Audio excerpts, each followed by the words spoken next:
Shoutout mga Lods! Welcome 2025! Siyempre, maraming salamat pa rin sa mga sumusubaybay sa amin, sa mga vlogs namin ni Esang Vlog. Thank you sa mga nagla-like, follow, comment, and share.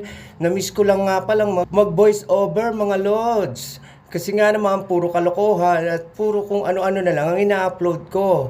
Buhay OFW muna tayo for today's video mga Lord. Siyempre, pagpasok ng taong 2025, nais nating welcome ng masagana at siyempre, blessed na taon ito mga Lords. Siyempre, patuloy pa rin tayo sa ating pangarap mga Lords. Huwag tayong susuko. Yun na nga ang lagi kong sinasabi sa inyo mga Lords. Pasasaan pa at tayo ay may mapupuntahan at maaabot natin ang ating mga pangarap. Ngayong 2025 mga Lords, baguhin na natin yung mga nakaugalian natin na alam nating hindi naman makakatulong sa ating pang-araw-araw na buhay mga Lords, di ba? Yung mga bagay na alam nating makapagpapabigat sa ating pakiramdam, iwaksin na natin yan mga Lords. Pero ang wag natin iwawaksi ang ating kasipagan. Patuloy lang tayo sa ating mga pagsisipag mga Lords. Oo mga Lords, mahirap ang buhay, lalo na ang buhay OFW mga Lords.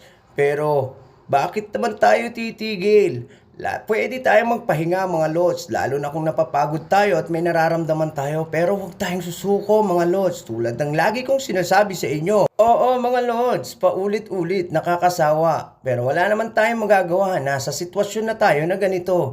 Kaya patuloy na lang tayong lumaban mga Lords. Kasi yan ang realidad ng buhay. Patuloy lang tayo sa ating mga ginagawa mga Lords. Mahirap pero walang susuko mga Lords. Lagi lang tayong manalangin sa Poong May Kapal mga Lords.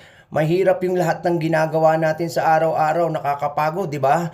Pero anong gagawin natin? Kailangan nating lumaban para sa mga pamilya at mga taong minamahal natin na alam nating naniniwala at umaasa sa atin. Oo mga Lords, marami pa tayong pagdadaanan. Andyan yung makikisama pa tayo sa ibang lahi, sa mga ibang tao, at meron pa tayong mga makikilala, makakasalamuha sa buhay natin sa ating paglalakbay. Pero gawin natin lahat aral ang mapupulot natin. Gawin natin itong sandata para magawa natin yung mga dapat nating gawin sa ating pangarap. Huwag tayong susuko mga Lords. Laban lang, fight. Kahit nga walang kalaban, lumalaban tayo, di ba? Yan kasi ang realidad ng buhay mga Lords. Kapag sumuko ka, talo ka mga Lords. Kaya patuloy lang tayo sa ating pangarap mga Lords. Pasasaan pa yung tugatog ng tagumpay, maaabot natin. Kapag di tayo tumigil, panigurado, yung kasabihan, may tiyaga, may nilaga, makakamit natin. Maniwala kayo. Yun lang. Love you.